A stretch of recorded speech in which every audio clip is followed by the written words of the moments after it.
Welcome to the Michael Singer podcast, presented by Sounds True, in partnership with Shakti Publications. For more information about Michael Singer's work, access to all prior episodes, and information about upcoming releases, we invite you to join us at michaelsingerpodcast.com.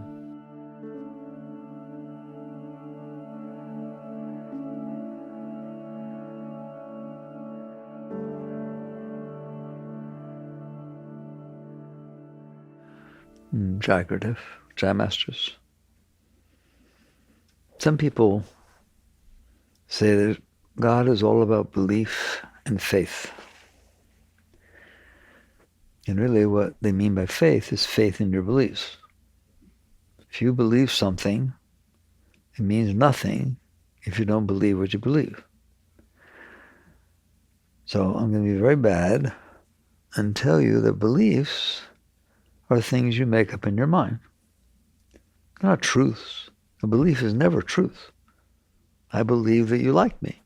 Could be wrong. Maybe you do today and don't tomorrow. I believe you're going to give me a job. You may not. I believe in God. Go date somebody who doesn't, change your beliefs. Do people change their beliefs? Do people change their beliefs? What does that tell you? They're not real. They are figments of the mind. You're free to believe anything you want. I believe you came from Mars. I can tell. I've decided with your teeth, that's Martian stuff. What's really funny when we laugh, we live in a world where people make up a bunch of stuff, don't we? You say it enough times and get enough people to say it, there it is. I believe it's true. Do you believe this? In politics today, do you believe this happened? Do you believe that? Do you believe in that? Right? It's like you're going to get to a point in your growth where you realize beliefs are interesting, but they're just beliefs. They can change. They're not truths. And so then you come into faith. Do you have faith in your belief? What does that mean? It means I'm not going to change it. I'm going to hold on to it. I have true, deep faith that my belief is right. That doesn't make it right. I have faith in you that you'll come through for me.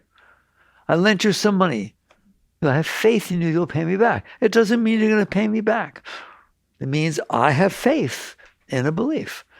So it turns out that faith and belief, they're mental. The things your mind decides. Have you ever had faith in somebody and lost faith? I've lost faith in you. I believed what you said to me, and I've lost faith in you. Okay, then they can come and go. Well, is there such a thing in spirituality that's deeper than faith and belief? Absolutely. Unfortunately, very few come to know it. The truth is, yoga is a science that is about cutting through the limitations of faith and belief and doing something that is not about faith and belief. But it does have to do with spirituality. What's that? Direct experience. Okay? Let's say you've been to New York. You've seen the Empire State Building. Let's say you haven't been to New York. You have faith in what she told you, that there's this giant building. She didn't have faith. She experienced it. She rode the elevator. She saw it. So direct experience is way beyond belief and faith. So what are we saying about God? That you can have the direct experience of these spiritual things? And the answer is yes, absolutely. And if I were you, I wouldn't settle for anything less. The fact that you're capable of experiencing these very, very deep experiences.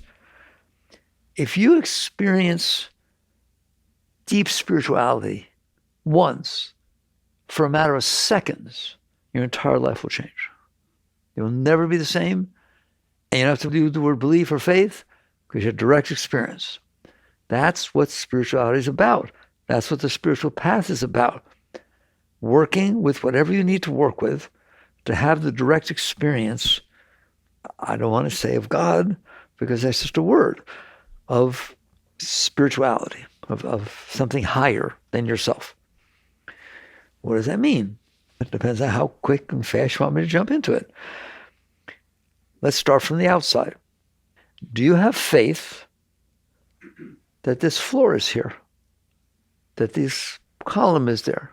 That this room is here? Because if you do, you're wrong. What do you mean? Let's just take a minute. Intellect can help you if you're willing to hang on to truth instead of beliefs and faith. Okay?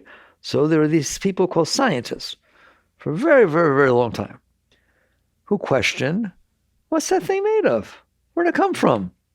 It's very easy to say, in the beginning was the Word, and the Word was with God, and then there was light. God said, let there be light, and the post showed up. Don't laugh, because in the end, you're going to find out that those words are true, right? But not because of the way you understand them. So scientists don't hang out there, obviously. That's a matter of faith. I believe in the Bible. I believe in the Gita. I have faith in such and such. So they take microscopes and they take different instruments, different than your eyes, because your eyes see a post. Your eyes see a person. Your eyes see a wall. Your eyes see a cloud. Well, then that's what you see. But you're not looking close enough. I like to use the example, I'm sure all of you have done it. If you haven't, please do, that if you have a flat screen TV, and you all have flat screen TVs nowadays, and you're watching this beautiful movie or a beauty contest or something, get up real close.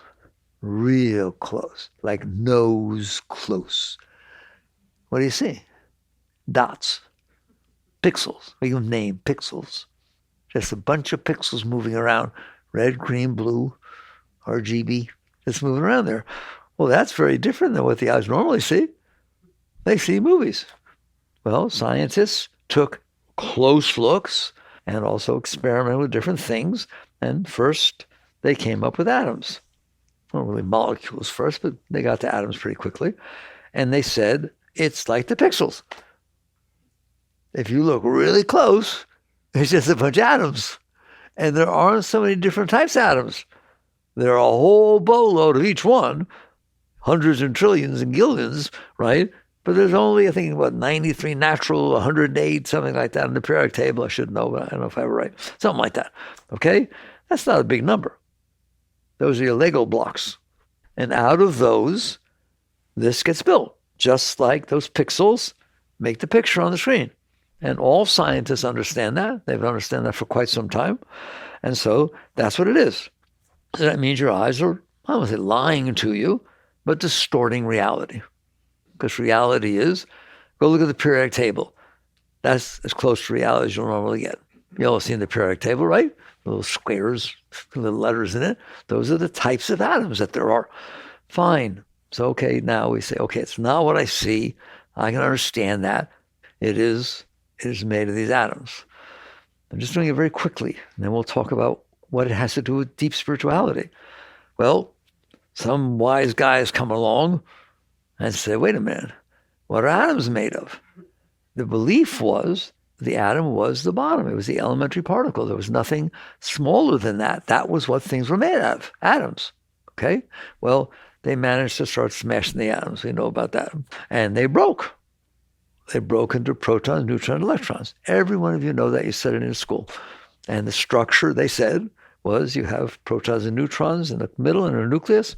And now these electrons on the outside, electron rings. You have to know about that. You're welcome to. It's very interesting how they join together, et cetera, what the laws are. But the reality is there are no atoms. There's just electrons, neutrons, and protons. And every proton is the same as every other proton. And every electron is the same as every electron. And every neutron is the same as every neutron. OMG, there's only 3 things in the universe. They made up all the stars and all the moons and all the air and all form. And every single thing you see is made up of 3 things, and they're all the same. Well, that's not exactly what we interact with every day, is it? Yes, it is. We just lie to ourselves. So what you believe is the truth, which is that there's people sitting in here and you have a body. Well, your body's made up of 25 trillion cells, and the cells are made up of molecules. The molecules are made up of atoms. Atoms are made of electrons and protons. So you really don't have a body like you think you do. And it's bonded together because of the laws of electron, neutron, or proton, electromagnetic laws and different things. Okay, fine. Well, then some wise guys come along and sit there and say, no, you got it wrong. Electron, neutron, and protons are not elementary particles. Okay? neutrons and protons can be split. It takes like a 15-mile long accelerator cyclotron that's underground, and they take a proton and they aim it at ultra high speeds at another proton, and that's what the accelerators are, the CERN accelerator and stuff like that, right? And they hit it, and boom, for a billionth of a trillionth of a second, they have these detectors. They're enormous. They see something came out. They see quarks, leptons, and bosons. They give them weird names. It's kind of fun. You might as well know this, right? So they see there's these particles that come out, 6 different types. And they say, well, okay, let's call it quarks. What do you want to call the quarks? There's 6 different kinds. Well, there's an up quark, a down quark, a charm, a strange, and a bottom and a top. And the names mean nothing. They just named them, okay? And if you take 2 up quarks and a down quark, it makes a proton. If, say, 2 down quarks and an up quark, makes a neutron. An electron doesn't split. It's an elemental particle. So now you got a very interesting world going on down there. Okay, fine. So now we've got this called a standard model. You can go look it up. They'll show a square with all these little boxes of types of quarks and leptons and bosons and so on. And there aren't very many of those things. And they thought, that's it. Well, why am I talking about this? So that's pretty far down. Why am I talking about it? Because that's what's real. What you see is not real. You have to have faith. Every scientist in the world, Russian, Chinese, anything, if they studied it, this is it. This is what they say at the bottom, and they've done it experimentally, they've experienced it, the math makes it work, every single thing, the best they can do to figure it out. Then somebody comes along, some people come along and they say, well, what is an up quark or down quark? What are the quarks made of? What are the bosons made of? What are the leptons made of? These different so-called elemental particles. And they realize that there are no particles. Not that those aren't the particles. There are no particles, period. That's not what makes up a universe. There's fields. There's some different fields that are omnipresent throughout the entire universe. It's what the stars and galaxies and black hole, they're all come out of these fields. And what happens is the fields interact and they agitate each other. Like an ocean is a field, it's not a spot. They're fields. So they get agitated and they start making waves, like waves in an ocean. And that's what's happening down there. There's just waves in a field. And those waves show characteristics. They show characteristics of electromagnetism, characteristics of this, different characteristics as they do the little wave thing. There are no particles. It's just the fact that they act like characteristic things. And when they all average together, we can say that that's where it is. But the truth is there is nothing there. There's nothing, just waves like light. The ancient yogis, that's what I'm talking about. Ancient yogis said it was all made of light. You've heard that? And we got back to the Bible. In the beginning was the Word, and the Word was with God. And God said, let there be light. And from light, all things were created. OMG, that's a long time ago they wrote that. They didn't have cyclotrons. They didn't have all this. So what's that all about? And so the scientists now, if you ask a quantum physicist, okay, they'll talk like we did. It all does the fields, and they act this way, and therefore they interact and they join together and they make the different stuff because of the properties of those fields. And if you asked, what is the field made of? They will look at you and say, how would I know? I just know it behaves a certain way. And by saying what's happening, the rest we can build. We can build the universe out of a wave in those quantum fields. Mathematically, this, that, right? That's pretty far out there. They're very smart. They're done pretty good. What are they down to? They're down to nothing. It's made of nothing. Now, if you ask the quantum physicist, what is a field made of? They very rightfully say, we don't know. We don't know. If you ask a yogi who's enlightened, who has gone deep enough, where? Away on a light into a near-death experience or out-of-the-body experience? No, that's not yoga. If you have an out-of-the-body experience, how do you know you had it? Because you experienced it. Who experienced it? The same you that has in-body experiences. You have a near-death experience. You come back. I saw my father and my mother in this white light in a tunnel. And how do you know? How do you know? I was there. Okay, very good. Who was there? Same person who's here talking to me now? Yes. It's the same consciousness. Every experience you ever had in your entire life, you had because you're conscious. If you were not conscious, you didn't have that experience. Do you understand that? You don't know if it happened or not. You had to be aware, conscious. You are consciousness. That is the core of your being. We're talking about the core of what the outside world is made of. When you work your way through yourself, you're going to realize, let's say you're depressed. How do you know? Let's say you're in love. How do you know? How do you know? I feel it. Who feels it? What does it mean I feel it? I experience the feeling. Before there was loneliness, I experienced that. Now there's love. I'm experiencing that. Was it the same one that experienced the loneliness that's experiencing the love? Or did they have to make a phone call to each other? You are the conscious awareness that is aware of what you're aware of. So when you're awake, you have all kinds of emotions. How do you know?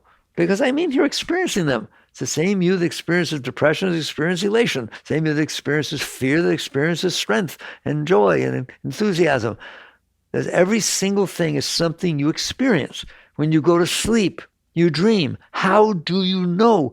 I can't believe they spend all this time talking about dream interpretation, which is nothing compared to who is experiencing the dream. You are experiencing the dream, are you not? Do you or do you not have dreams?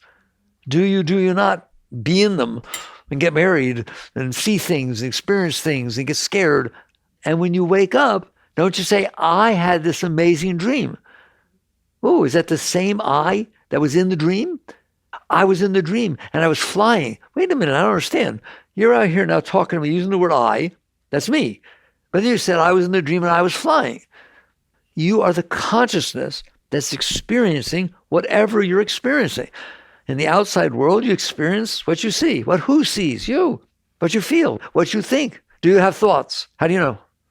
You don't care how you know you care about the thoughts. Can your heart hurt? Can it feel good? Can it be open? Can it be closed? That's what you care about. Not who's experiencing the closed heart. Who's experiencing the open heart? Who's experiencing the dream? Who's experiencing the near-death experience? Who's experiencing the out-of-body experience? Who's experiencing everything there is to experience? You, the consciousness. So that's the core of your being. And guess what? That's the core of the bottom of the whole quantum stuff. It's made of consciousness. How do you know that? Okay, here we have to believe. Do what you want. But great masters don't have to. Some people use the word enlightenment so embarrassingly shallow. I had this enlightening experience. I'm enlightened. No, you're not. An enlightened being, what does it mean? You're going to call it self-realization. That's the state of enlightenment. What does that mean? You realized who's in there experiencing all these things. What is the source of consciousness? Where did you in there? Hi, you in there? Where'd you come from? Where'd you come from? What is the source of consciousness? You are a center of consciousness, and from that center, you look out and you experience, it comes in your eyes and ears, experience the whole outside world. You don't see it the way it really is. You don't see quarks, leptons, and little wavelets in a quantum field, but that's okay. All right? But still, you can understand. Your mind can help you. But then you're aware of your mind, your thoughts, and everything. Who's in there? What are you made of? Well, we know that consciousness, awareness. What is that? They, that's the 60 used to with they, all right? I'll do a they. They don't know, but they postulate, theorize that very complex neuron combinations in the brain make consciousness. They're wrong. Why? Because yogis have gone back to the source of consciousness. How? Meditating. When you meditate, you drop back behind what you're looking at, and you can get to states where you are the one who's looking. You're not thinking on who's looking. You are the one who's back there. And when they did, when the great ones did, and they let go, their drop of consciousness that was watching their mind and their emotions in the outside world fell back into the source of consciousness and to where it came from. Just like if you follow a ray of the sun, imagine you could isolate one ray of the sun falling down here and follow it back to where it came from. Where would you end up? In the sun, in the source of all rays. That's what the masters did. They followed their consciousness back to the source of consciousness, which became the ocean of consciousness, the oneness. And that's what they said. Christ said, my Father and I are one. That's what he meant. Christ said, you must die to be reborn. You must stop being a ray in order to fall back into the source of your being. You must die as an individual, as this little consciousness looking down, and let go, and you fall back. And the great ones did that as an enlightened being, and they experienced themselves as the universe. If you read Yogananda's chapter in My Experience in Cosmic Consciousness, when he fell back the first time, his body was all the stars. He was expanding at the speed of light in every single direction, and all the galaxies were inside of his being. He was one. All right, I'm going to tell you a story. You have to look it up. There was an astronaut named Edgar Mitchell. He flew to the moon. Well, he went to MIT, was a Caltech graduate, brilliant engineer. You got to be serious to be an astronaut, all right? And when he was coming back, he told me this story personally. When he was coming back, and it took days to come back from the moon, he was alone in the back of one of the modules. And he just saw the universe. He just was so blown away by just, there's nothing else to look at but the whole universe, right? And he merged. He had never had such an experience before. He literally merged. He told me, just all of a sudden, he was one with the whole universe. His consciousness, he wasn't looking at the stars. He was the stars. He became one with everything. When he came back, he was so blown away that he formed the Institute of Noetic Sciences, the institute that studied consciousness, because he wanted to know how consciousness, what's the relation between consciousness and form, that he was able to merge with all of form. They're still out there doing studies and stuff. But the net result is people have had these experiences. Some very, very great people. There are people who study Walt Whitman. And by studying his stuff, many have sat there and said, you can see that he's had that experience. He had the divine experience, right? So it's not that no one has it, okay? But people have it. So, and if they became everything and everything was coming out of them, then they know what the source of the quantum field is. It's consciousness. That's what's down there. I don't expect scientists to get there. I've talked to you about that before. Why? Because their consciousness is looking at their mind, studying what consciousness is. You looked in the wrong direction. That's like trying to find out what you're made of by looking in the mirror. No, you can get a nice reflection, but how can consciousness go into mind and the thoughts are there and you're studying the thoughts to try to understand who you are? No, that's why meditation, look inside. Only that can come back to that absolute truth. That's why there are those who say, including me, that yoga is the deepest science that has ever been found in all of creation, in all of humanity, because it studies that. It studies Patanjali Yoga Sutras. It studies how to go back into that source of consciousness and what that experience is like, et cetera, right? Whereas in the Western world, we're looking at the mind to do great things, like figure out what atoms are made out of in the quantum field and so on, right? But you're not going to find consciousness because you're looking in the wrong direction. You're looking for love in all the wrong places. You're looking for God in all the wrong places. So that's why I spent this time talking about the physics of it all to go down. So now what happens is, okay, we're not all enlightened, but you can start having experiences as you meditate, as you do the different techniques, the different lifestyles that help you let go of yourself. You will find something happens. You will start to feel some energy. Let's talk about that.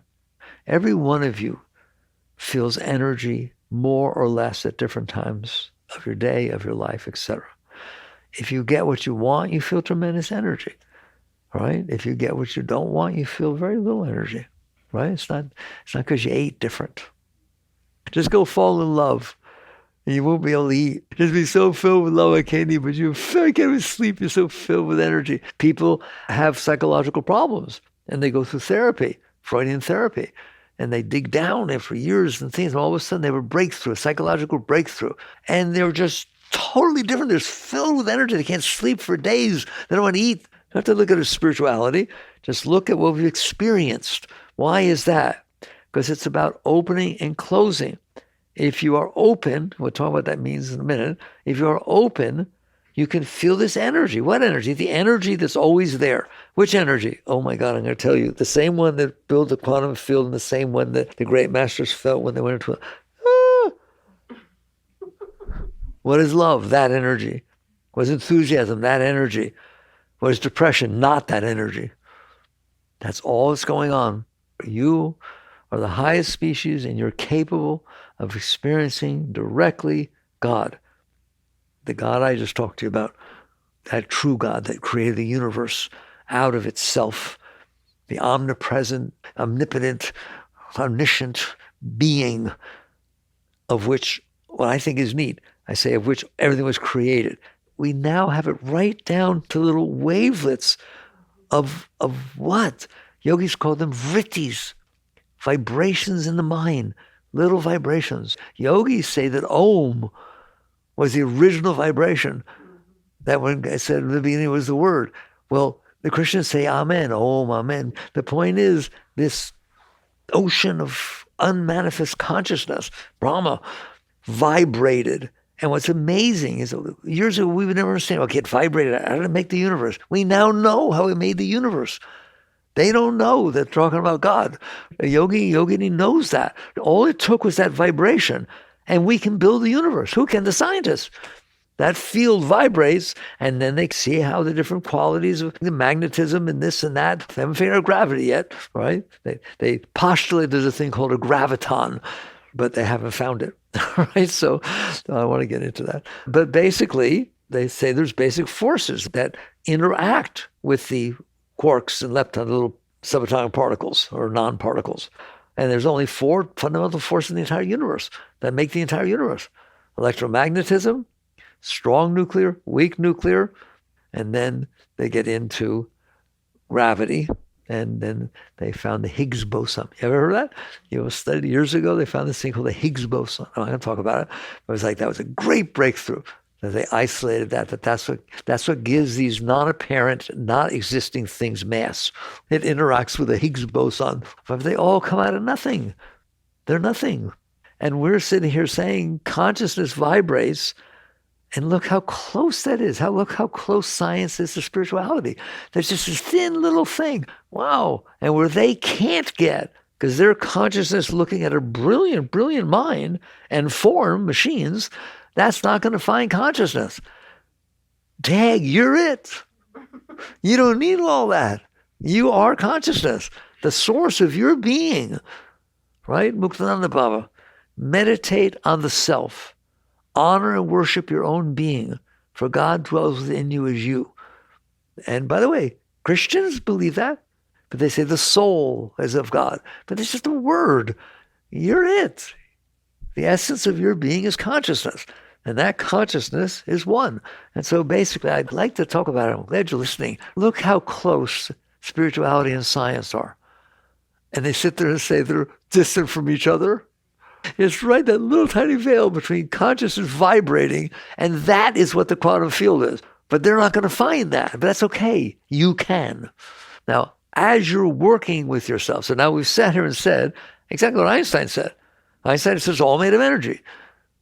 E equals mc squared is not an atomic bomb. E equals mc squared means what? It's all made of energy. And I can tell you how much energy it takes to make a certain amount of mass, and how much mass, if you break it up, makes a certain amount of energy. So they've proven all of this, that the entire universe is made of energy. Well, that's what the scientists are seeing at the quantum level. Okay, so I would love it once in your life you understand how close spirituality is to quantum physics, to the basic understanding of all of science. Now the question is, how are you going to get there? Can you get there? And what is the path along the way? And I started talking about it. Now that we understand it's all energy, and we understand the energy puts itself together to create form, and the energy puts itself together to create your thoughts, although you have something to do with that. And you have emotions. What are they? Energy. You have depressed. What's depression? Lack of energy. You use the word. You use the words all the time. Oh, I'm drained. I have no energy. You don't understand how deep you're talking. Is that the Einstein's energy equals mc squared? Is that the energy of the quantum field? Yes, it's all the same energy. There's just energy, this force. And sometimes you feel it and sometimes you don't. And I told you when you feel it when you're open. We haven't said what that means yet. But when you're open, you feel energy, don't you? You get all excited and enthused and all this kind of stuff, all right? And when you don't feel energy, you get dark. I feel really dark. A depressed person is dark, aren't they? You look at them, they're dark. You have to see auras, they're dark. And a person who's in love, a bride, glowing. Yes or no? That's really true. It's the question of, are you letting energy in or are you blocking the energy? And it's all the same energy. All of it's the same energy. So basically what happens, you start working on yourself, and we'll talk about that in a minute, what that means, and you're going to start to feel energy. How? By learning to be open, by learning to stay open. The way the Western world teaches you how to stay open is to find what you want. Because you know, when I get what I want, I feel wonderful. So go out there and get what you want. Decide what you want and go out and get it. And decide what you don't want and avoid it. That's what everybody's teaching you, isn't it? Have a lot of money, you'll get what you want. Have a lot of power, you get what you want. Look beautiful or handsome, impress everybody, you'll get what you want. Be a great artist that's famous, so fame will do it, right? And you'll get what you want. So go out and do it, right? You're going to teach that. Yoga sits there and says, you'll never win with that. One, you never always get what you want. It was the last time you got what you wanted and didn't want anything else. Go on, I'm waiting. Okay? And by the way, when was the last time you got what you wanted and got tired of it? Shh. You remember I went through all the dissertation, a doctorate in economics. They taught us the law of diminishing returns. What does that mean? The more you get what you want, the less you care about it. And so you start realizing that it's not about getting what you want. That's not what it's about. It just doesn't, you don't have to renounce. It just doesn't work. What's it about? Understanding why, when you get what you want, you feel energy. Because it has nothing to do with what turns you on, turns her off. Guess what? What turned you on yesterday turns you off today. You were madly in love with somebody. Then you found out that they were mass murderer in their past. They forgot to tell you. And they broke out of jail before they met you. How are we doing now? Well, it just went from light to dark, didn't it? It doesn't take another day, does it? Have somebody do one thing that you don't like. One thing, say one thing or not say one thing. Do or don't do something that you expected or liked or didn't like. Bam, you close instantaneously, don't you? That's spirituality. Learning what is going on. Yogananda once said that entering meditation is entering the laboratory of soul research. Okay? And so you start looking at yourself. Pay attention. So we basically have gotten to the point where you have two choices. Go out there and try to get what you want, avoid what you don't want, or find out why you're like that. Why do open and close?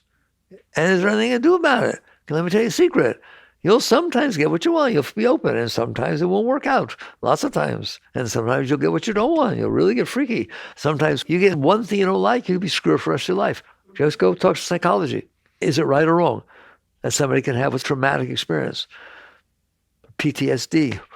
They give names. The ones that when you experience them, they're so bad, they screw up your whole life.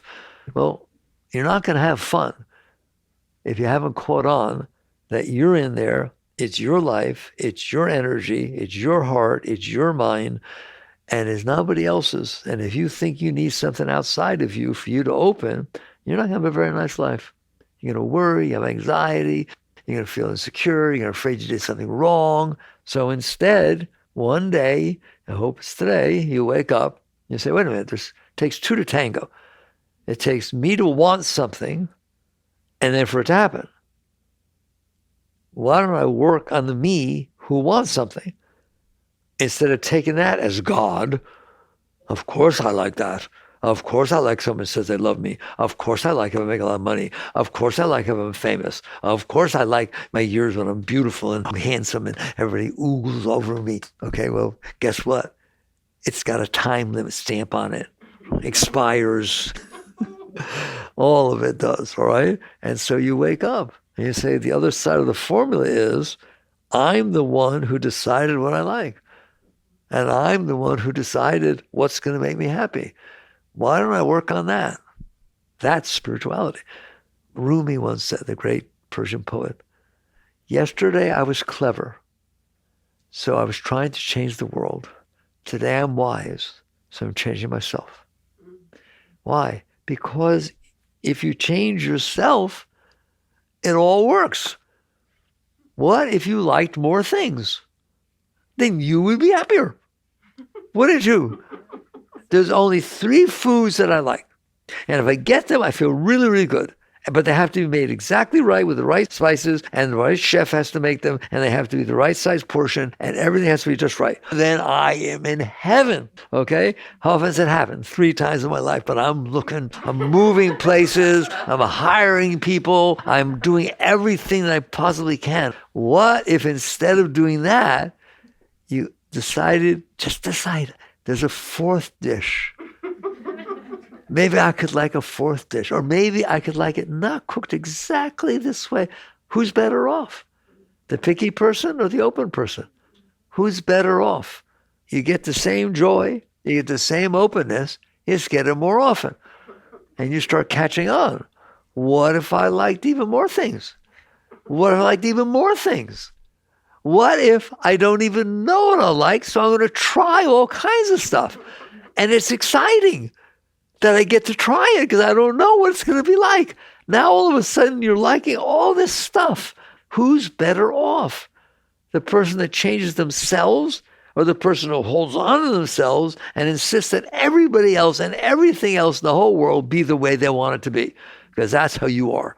Especially with the people that are supposed to help you open, your loved ones. They have to be exactly the way you want. Hey, I married you. I picked you out of the 8.3 billion other people on the frickin' earth. Behave. Act the way I want you to. Wear what I want you to wear. Say what I want you to say when I want you to say it. And so you start realizing, I'm the problem. Everyone else is not the problem. I'm the problem. That I limited my willingness to be open and to feel enthused and excited and inspired to very few things. Why don't I work on myself to increase the buffet? I'm telling you, when it's all said and done, that's what spirituality is. It is not about renouncing. You know where it came from? It came from the fact that you believe the only way you can be happy is to get what you want. And so you put every bit of your energy and focus and mind and thoughts to try to do that. Well, you went in the wrong direction, right? So they know that don't work out so good. So renounce what you want. No, that's stupid. Now you don't get anything. That doesn't make any sense at all. There's only 3 things I like, and I can't have them. No. Increase what brings you joy, and you will have joy. Increase what you're turned on by. Increase what you think will make you happy, and you'll be excited about more things will happen. All right. The problem is you're not taught. No grade school you ever took, college, or post doctorate teaches you this. They don't teach you that you can increase the things that you like. They say to you, find your passion and go get it. Yoga does not say that. Yoga says be passionate about everything. And you'll always be passionate. Otherwise, your passion is limited to getting what you want. And keeping it, not only keeping what you can, but you won't always want it. You have to keep what you want, and then you have to keep that you got it. And you have to keep that it changes the way you change. Good luck. That's why people get married and then eventually they stay together for the kids. No, you were passionate. What happened? I changed, she changed. We went through situations together that were difficult, so it closed us. And so you learn, this is what you learn, how to stay open. That is what spirituality is. It is the path of never closing. People once asked me, you talk about staying open, I understand it. How do I stay open? And I said, don't close. And they wrote back saying, that's so stupid. What kind of answer is that? It's the correct answer. Why? Because you don't know how to open. Do you understand that? If I say, open your heart right now, right? Don't close. You feel it close, don't you? You feel a tendency toward closing. Don't do it. Okay, now we're down to real basics. How do you not close? If you don't close, you'll be open. If I don't close the door, it's open. Eventually, you take the door off the hinges and you throw it away. So it will never, ever close again, under any circumstances, ever. I'm a nice Jewish yogi. I don't know why I talk so much about Christ, right? I read the Bible once in 1971. Every single thing Christ taught you is what I just said. What if they mistreat you? Don't close. What if they slap you in the cheek? Turn the other one. That's just physical. Don't close. No matter what happens. He sent the disciples out. They'll yell at you. They'll kill you. Don't close. Don't close.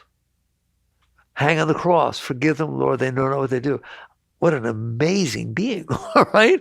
It's like, because he would not close. Do you understand that? That thing in the garden. He's in the garden praying, and he sees what's going to happen to him. He hung on a cross, and the rib, and the spear, and the crown of thorns, and oh my God. And he said, may I pass this cup? Do I have to go through this? And they said, forget it. Not my will, thy will. In other words, I will not close. And he didn't.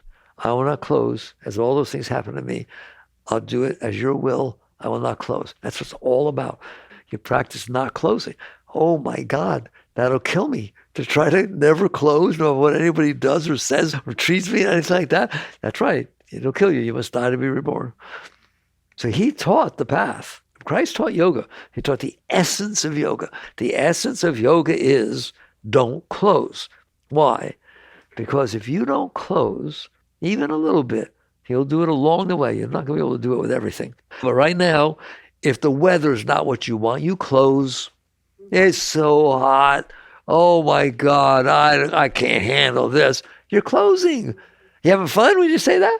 You're just all excited about everything? No, because you closed. You closed because of the weather. You closed because the driver in front of you is driving slower than you want them to.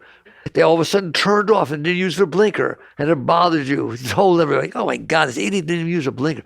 You real open? It turned you on? No, it turned you off. You closed. The closing just doesn't mean some major thing, somebody hurt you or something like that. You do it all the time about the stupidest things. You go out to eat, and the portion is smaller than you wanted it to be, or you drop something on your slacks and you don't want to go back to the office because you're embarrassed. These are closing.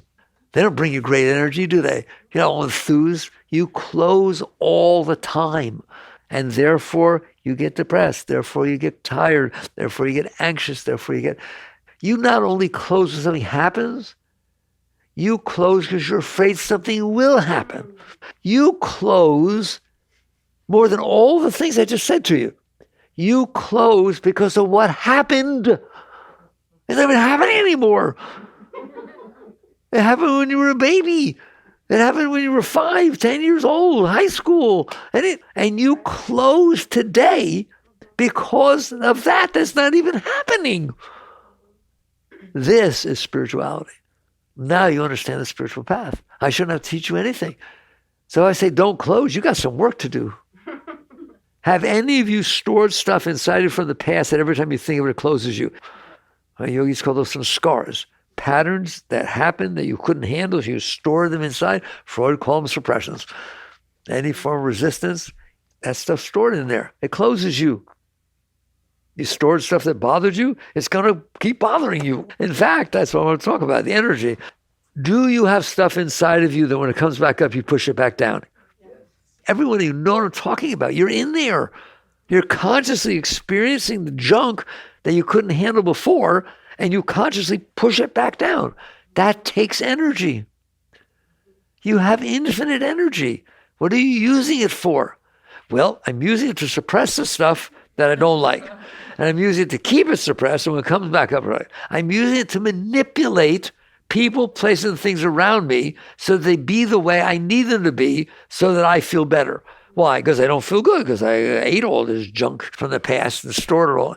I use it to think about what needs to happen for me to be okay, and then think about how to make it happen, and think about what would happen that would make me not be okay, and then think about how to make it not happen.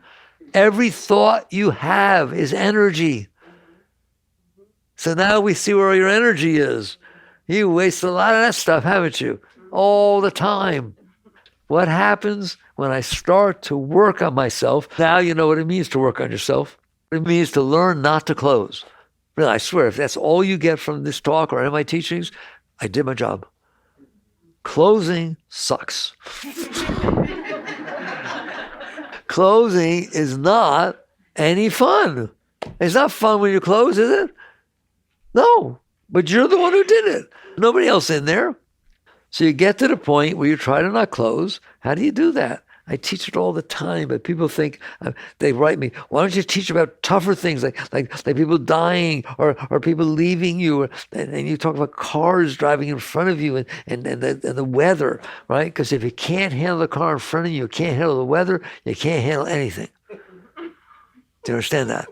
If you can't practice the piano or play the scales, you can't play Beethoven. You need to practice not closing. Just like you practice the piano, just like you practice a sport. You're not good at it to start with, and believe me, you're not good at it. And so you practice. How? You start with the simple things. You don't start with your mother died or your husband left you. Give me a break. That's ridiculous. Now you're playing Tchaikovsky and you never touched the keyboard in your life. Right? People ask, well, what do I do if one of those things happen? You do your best to go through it, and then you go back to ground zero and start practicing. Because if you can't handle the simple stuff, you're not handling the big stuff. But you don't practice. You think it doesn't matter.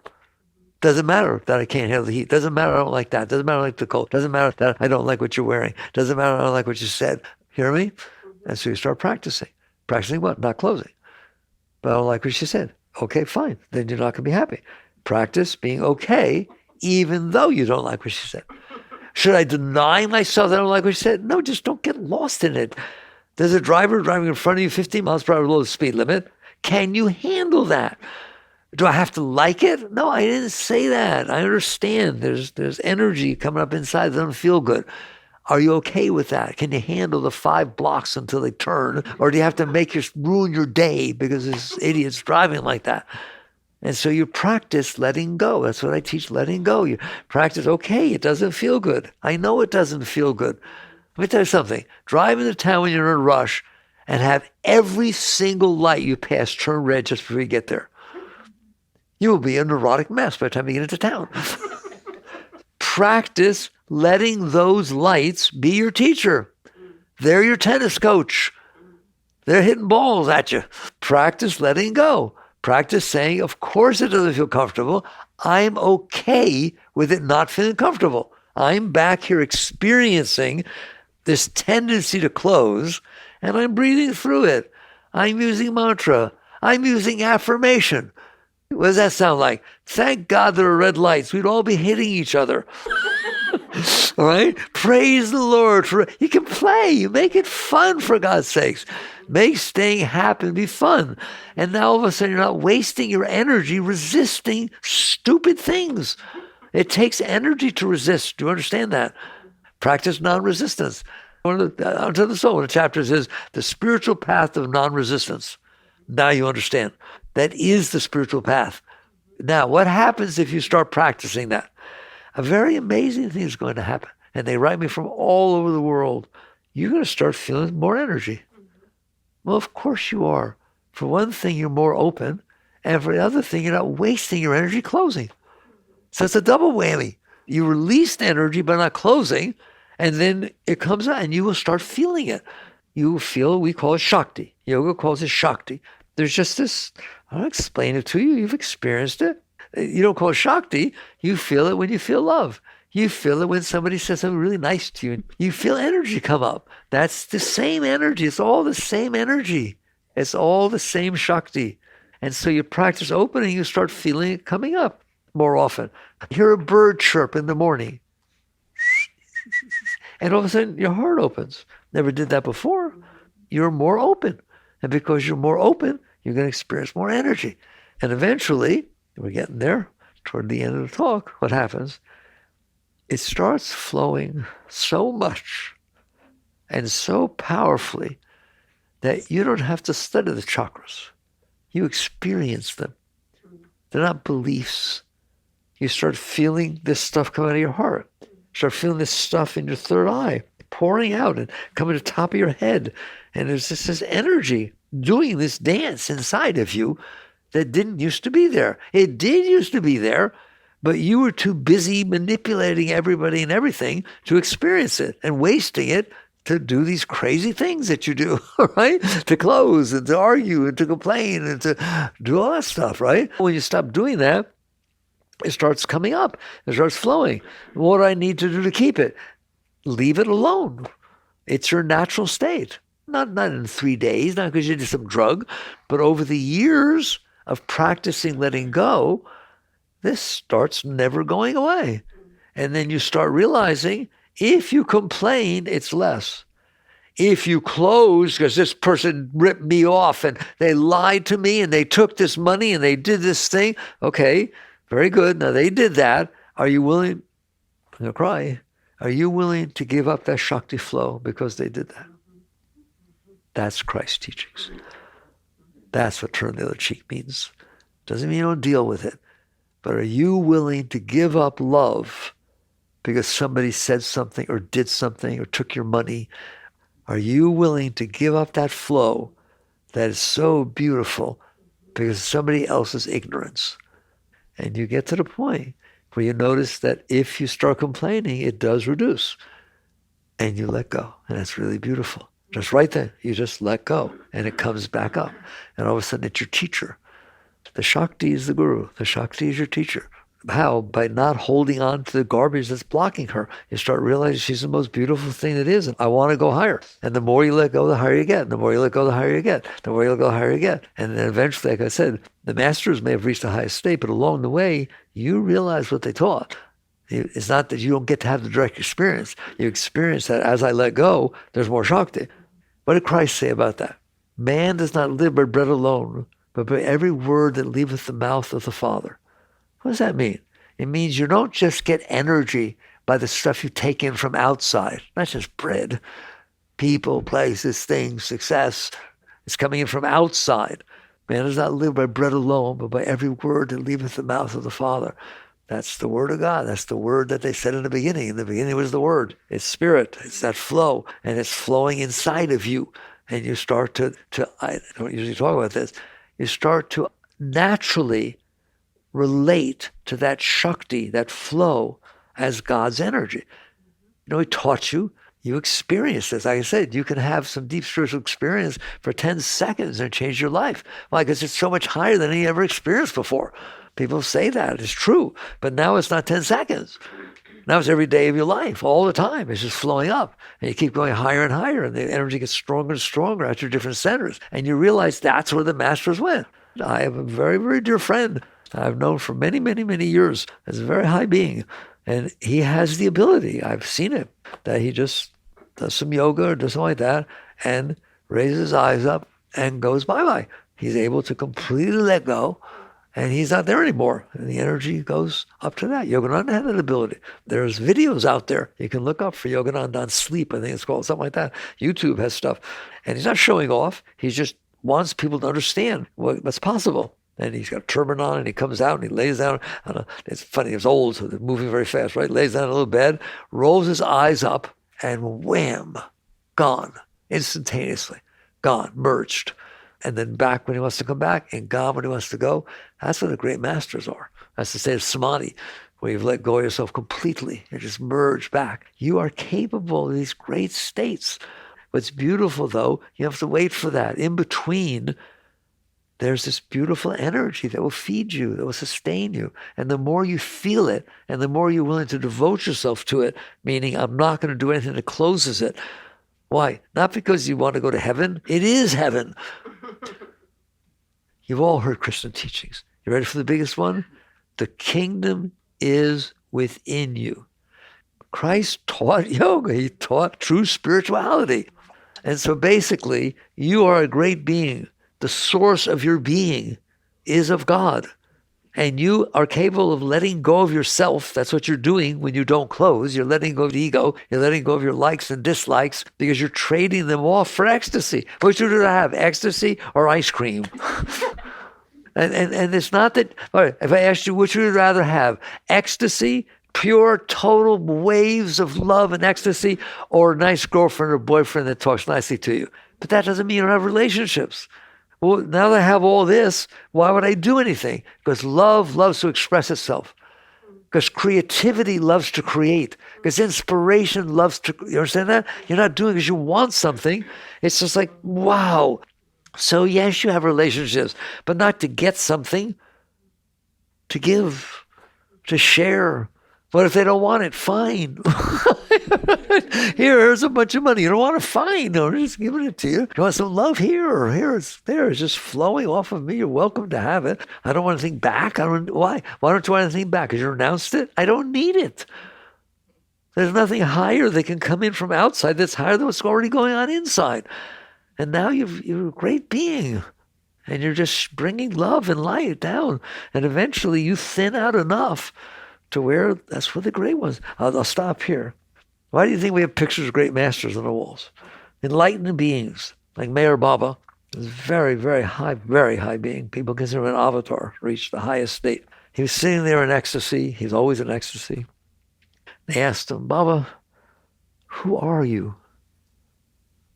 Who are you? He said, I was in the beginning before all else was created.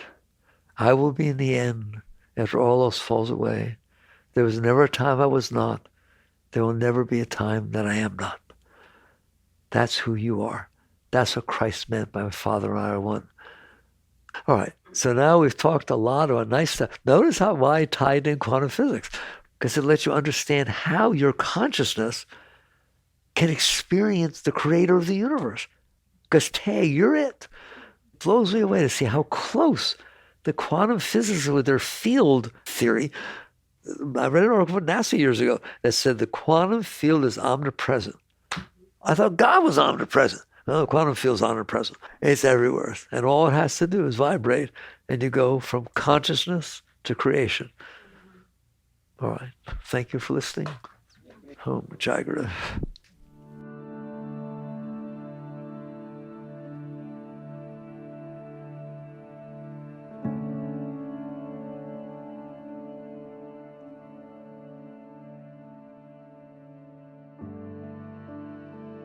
You've been listening to the Michael Singer Podcast, produced by Sounds True in partnership with Shakti Publications. For more information on Michael's body of work and all back episodes, please join us at michaelsingerpodcast.com. Thanks so much for listening. Sounds True, waking up the world.